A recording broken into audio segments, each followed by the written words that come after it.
Adalah selamat siang semuanya. Jadi minggu ini kita akan masuk ke pertemuan ketiga untuk mata kuliah akuntansi manajemen. Materi yang kita bahas di minggu ini adalah biaya berdasarkan perhitungan biaya berdasarkan pesanan dan proses. Nah, sistem perhitungan biaya di perusahaan itu ada dua macam ya untuk akuntansinya, yaitu job order costing. Kalau job order costing ini untuk perusahaan yang mengkhususkan pada produksi yang bersifat pesanan. Biaya produksinya diakumulasi untuk setiap pesanan yang terpisah. Ya, ada banyak contoh untuk perusahaan yang bersifat job order costing ini. Order costing ini contohnya perusahaan mebel ya yang memproduksi berdasarkan pesanan. Satu lagi yaitu proses order costing atau perusahaan yang memproduksi tanpa menunggu pesanan. Dia terus-menerus berproduksi untuk mengisi pasar. Jadi seperti itu. Sistem perhitungan kita bahas dulu di sini, sistem perhitungan biaya berdasarkan pesanan atau job order costing. Nah, untuk job order costing ini pesanan harus diidentifikasi secara terpisah. Rincian mengenai suatu pesanan dicatat dalam kartu biaya pesanan. Job order costing mengakumulasi biaya bahan baku langsung, tenaga kerja langsung, dan biaya overhead yang dibebankan ke setiap pesanan. Jadi BBL, TKL, dan BOP dibebankan ke masing-masing pesanan. Tiga hal yang saling berhubungan dalam job order costing adalah akuntansi untuk bahan baku langsung, tenaga kerja langsung, akuntansi untuk bahan baku langsung ya, akuntansi tenaga kerja langsung, dan akuntansi untuk overhead. Nah, selain bahan baku langsung dan tenaga kerja langsung atau BBTL, bahan baku tidak langsung serta tenaga kerja tidak langsung itu dimasukkan ke dalam overhead. Jadi seperti itu. Ada 8 tipe jurnal ya dalam job order costing, yaitu yang pertama jurnal untuk mencatat pembelian bahan baku, yang kedua jurnal untuk pengakuan biaya tenaga kerja pabrik, terus pengakuan BOP, penggunaan bahan baku, distribusi beban tenaga kerja, pembebanan estimasi biaya overhead, penyelesaian pesanan, dan penjualan produk. Nah, akuntansi untuk bahan baku contohnya, yang pertama pembelian bahan baku. Rebron Company menerima pengiriman senilai $25 untuk bahan baku yang dibeli saat kredit tanggal 5 Januari. Jadi Rebron Company ini membeli bahan baku tanggal 5 Januari dan dikirim ya nilainya senilai $25.000. Maka jurnalnya bahan baku bertambah di sisi debit ya 25.000, untuk kreditnya utang usaha. Kenapa? Karena dibelinya secara kredit. Jadi utang usaha di buku besarnya bertambah ya 25.000 di sisi kredit, sedangkan bahan bakunya total bahan baku sebelumnya di gudang ada sebanyak 100.000 US dollar, lalu dibeli lagi sebanyak 25.000 US dollar, sehingga saldo bahan bakunya meningkat menjadi 125.000 US dollar. Jadi seperti itu. Lalu penggunaan bahan baku langsung ya, BBL-nya, bahan baku langsung. Total bahan baku yang diminta oleh bagian produksi untuk bulan Januari ya, selama bulan Januari itu sebanyak 31.000 US dollar. Terdiri atas 2.500 US dollar untuk membuat pesanan nomor 5574 dan lalu 24.070 US dollar untuk membuat pesanan nomor 5575 serta 4.420 US dollar untuk membuat pesanan nomor 5576. Maka jurnal untuk permintaan bahan baku oleh bagian produksi ini adalah barang dalam proses bertambah sebesar 31.000 US dollar. Di sisi debit kreditnya bahan baku berkurang 31.000 US dollar. Jadi di sini jurnalnya adalah mengalokasikan bahan baku ke dalam barang dalam proses. Nah, ini untuk akuntansi bahan baku. Untuk jurnal penggunaan bahan baku langsung. Selanjutnya penggunaan bahan baku tidak langsung. Nah, bahan baku tidak langsung di sini adalah perlengkapan. Bagian produksi meminta bahan baku dalam bentuk perlengkapan senilai 6.000 US dollar dan dikeluarkan dari gudang selama bulan Januari. Jadi bahan baku tidak langsung ini tidak langsung kita masukkan ke dalam barang dalam proses, akun barang dalam proses, tapi kita masukkan dulu ke dalam akun pengendali overhead pabrik. maka pengendali overhead pabrik ya bertambah 6.000 US dollar, bahan baku tidak langsung dalam hal ini perlengkapan berkurang 6.000 US dollar. Jadi kita mengalokasikan bahan baku dalam bentuk perlengkapan ke dalam akun pengendali overhead pabrik. Ya seperti ini ya.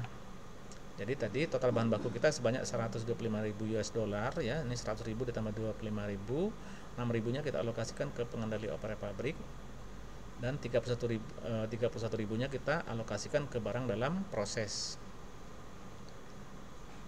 Berikutnya akuntansi tenaga kerja. Untuk mengolah bahan baku tentunya dibutuhkan tenaga kerja. Biaya tenaga kerja yang terjadi selama bulan Januari adalah sebesar 31.000 US dollar. Itu beban gaji pabrik. Dihitung dan dicatat pada tanggal 31 Januari dan akan dibayarkan pada awal bulan Februari. Artinya pada saat 31 Januari beban sudah terjadi selama 1 bulan ya, namun dibayar awal Februari. Ini akan memunculkan beban gaji sebesar 31.000 US dollar. Karena belum dibayar akan memunculkan beban gaji yang masih harus dibayar atau utang gaji sebesar 31.000 US dollar. Itu jurnalnya. Jadi beban gaji bertambah di sisi debit, kreditnya adalah gaji masih harus dibayar. Lalu dari total 31.000 US dollar beban gaji tadi selama bulan Januari dialokasikan atau didistribusikan pada barang dalam proses ya, untuk membayar tenaga kerja yang memproduksi yang mengerjakan bahan baku langsung senilai 27.000 US dollar dengan rincian untuk pesanan nomor 5574 sebesar 1.568 US dollar dan untuk pesanan nomor 5575 sebesar 22.832 serta pesanan nomor 5576 sebesar 2.600, totalnya 27.000 US dollar. Selain itu biaya tenaga kerja untuk mengolah perlengkapan tadi sebesar 4.000 US dollar. Maka jurnalnya barang dalam proses bertambah 27.000 dolar, beban gaji berkurang 27.000 dolar. Ini artinya kita mengalokasikan atau mendistribusikan beban gaji ke barang dalam proses.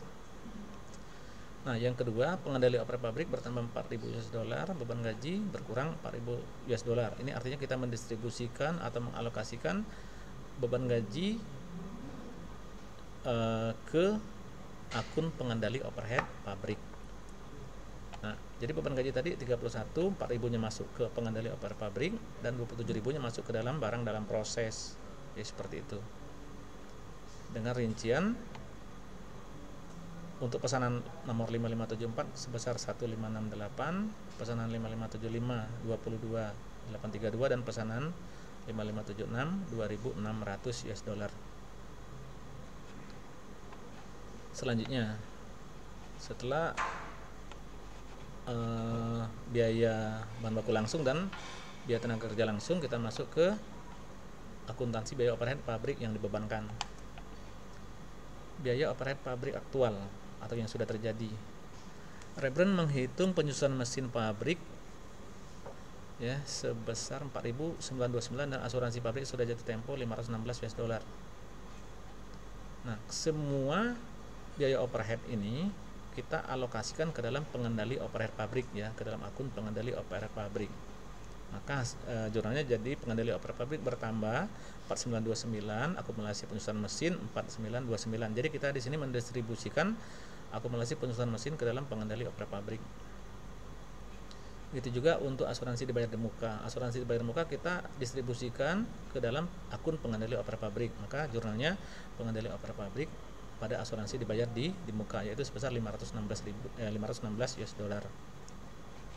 Setelah kita menentukan biaya aktual ya atau biaya yang benar-benar sudah terjadi, sekarang kita hitung estimasi biaya overhead pabrik yang dialokasikan.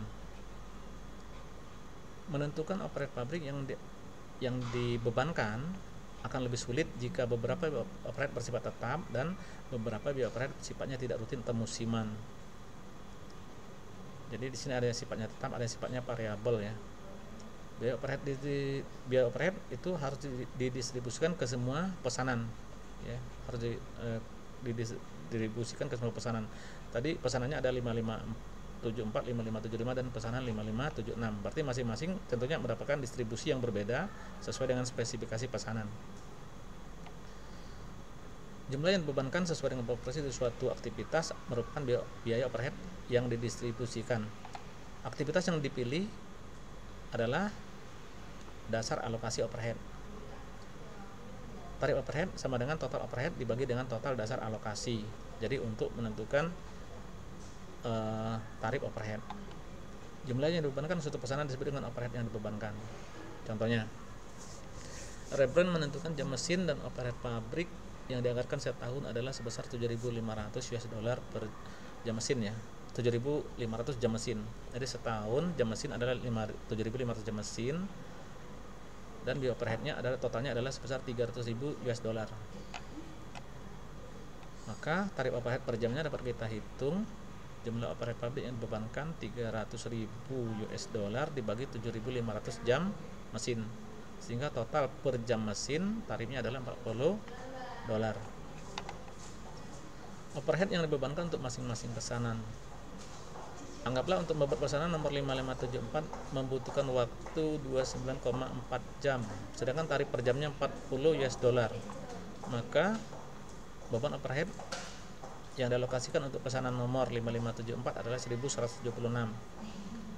Untuk membuat pesanan nomor 5575 membutuhkan waktu 250,6 jam kali 40 US dollar sama dengan 10.024. Untuk membuat pesanan nomor 5576 50 jam ya kali 40 dolar per jam tarifnya, maka hasilnya jadi 2.000 US dollar. Lalu ditotalkan, dapatlah total overhead pabrik yang dibebankan 13.200 US dollar.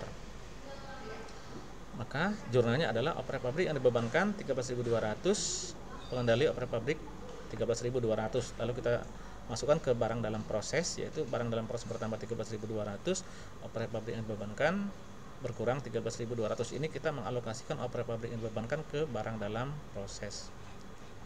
Nah, maka hasilnya skemanya seperti ini. Ya, tadi kita punya biaya overhead aktual ya. Biaya overhead aktualnya ada 4 di sini, yaitu bahan baku langsung 6.000, beban gaji langsung ya, beban tenaga kerja langsung 4.000, lalu akumulasi penjualan mesin 4929 dan asuransi dibayar muka 516. Lalu ke semua beban aktual ini kita alokasikan ke akun pengendali overhead pabrik, didistribusikan ke akun pengendali overhead pabrik, yaitu 6.000, 4.000, 4929, 516. Lalu kita totalkan hasilnya jadi 15.445. Ini dinamakan dengan overhead pabrik yang beban overhead pabrik aktual. Sedangkan yang dibebankan tadi sudah kita hitung sebelumnya menggunakan tarif jam kerja mesin, yaitu totalnya 13.200, sehingga terdapat selisih nih 15.445 dikurang 13.200, selisihnya 2245. Nah, ini selisih ini menandakan bahwa overhead yang dibebankan terlalu rendah ya dibandingkan dengan yang aktual. Maka selisihnya kita pada saat kita membuat laporan laba rugi, kita masukkan ke dalam akun harga pokok penjualan. Jadi saat membuat laporan laba rugi nanti, harga pokok penjualannya kita tambahkan sebesar 2.245, selisih pembebanan yang terlalu rendah. Maka jurnalnya harga pokok penjualan pada pengendali overhead pabrik, artinya kita mengalokasikan pengendali overhead pabrik ke dalam harga pokok penjualan. Lalu overhead pabrik yang dibebankan yang sudah kita hitung sebelumnya kita masukkan ke dalam barang dalam proses, sehingga semuanya nanti akan bermuara ke satu akun yang yaitu akun barang dalam proses. Nah, 13.200 ini kita alokasikan ke pesanan 5574 sebesar 1176, pesanan 5575 ke senilai 10.024 dan pesanan 5576 2.000 US dollar. Selanjutnya kita masuk ke akuntansi untuk barang jadi dan produk yang dijual. Rebrand menyelesaikan pesanan nomor 5574 dan 5575. Pesanan 5574 langsung dikirim ke Lawrence Construction Company pada tanggal 18 Januari dengan harga jual 7.860 US dollar. Sedangkan pesanan nomor 5575 ditransfer ke gudang barang jadi. Maka jurnalnya harga pokok penjualan 5574 ya. Harga pokok penjualan untuk pesanan 5574 sebesar 5254, barang dalam proses 5254. Artinya kita mengalokasikan atau mendistribusikan BDP ke dalam harga pokok penjualan. Lalu untuk mencatat penjualannya tadi dengan harga pokok dengan harga jual 7860 US dollar, maka piutang usaha bertambah 7860 ya. Karena penjualannya tadi dilakukan secara kredit, maka penjualan juga bertambah 7860. Sedangkan untuk barang jadi, yaitu pesanan nomor 5575 yang ditransfer ke gudang barang jadi, jurnalnya adalah barang jadi bertambah, barang dalam proses berkurang. Kita alokasikan barang dalam proses ke gudang barang jadi.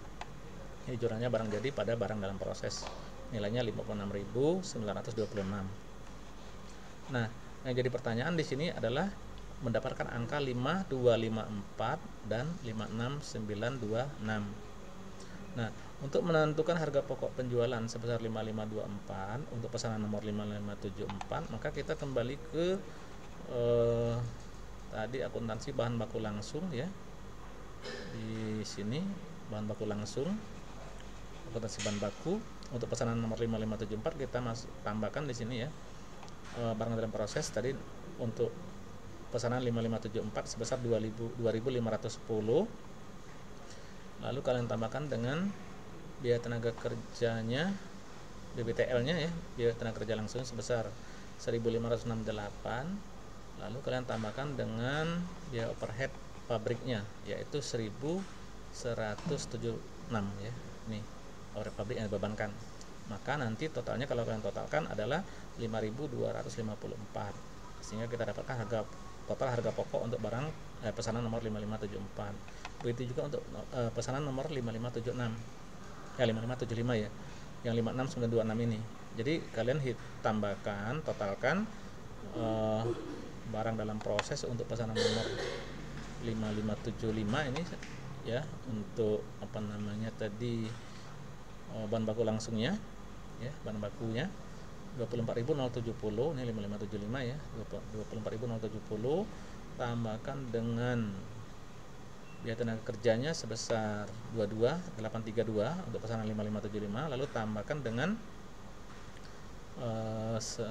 operator pabrik yang dibebankan yaitu sebesar 10.024, sehingga totalnya jadi 56926 ya, seperti itu untuk menentukan harga pokok penjualan. Nah kalau ini alurnya saja ya, jadi dari total persediaan bahan baku langsung, tenaga kerja langsung, operator pabrik yang dibebankan tadi 31.000, 27.000, 13.200, itu 56926 selesai dan masukkan ke gudang barang jadi. Yang pesanan 5574 dari yang 5254 selesai dan dijual dan langsung diantar ke pembelinya ya. 525254 ini dia langsung masuk menjadi harga pokok penjualan, dan seperti itu. Jadi itu saja untuk pertemuan kita hari ini. Untuk minggu yang akan datang kita akan lanjut ke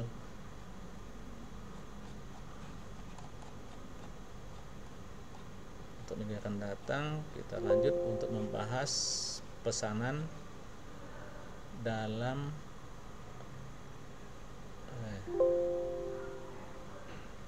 ini ya, sistem perhitungan biaya berdasarkan proses, yaitu untuk perusahaan yang memproduksi terus menerus tanpa menunggu pesanan. Jadi itu saja untuk hari ini. Terima kasih atas perhatiannya. Sampai ketemu lagi minggu akan datang. Selamat siang semuanya.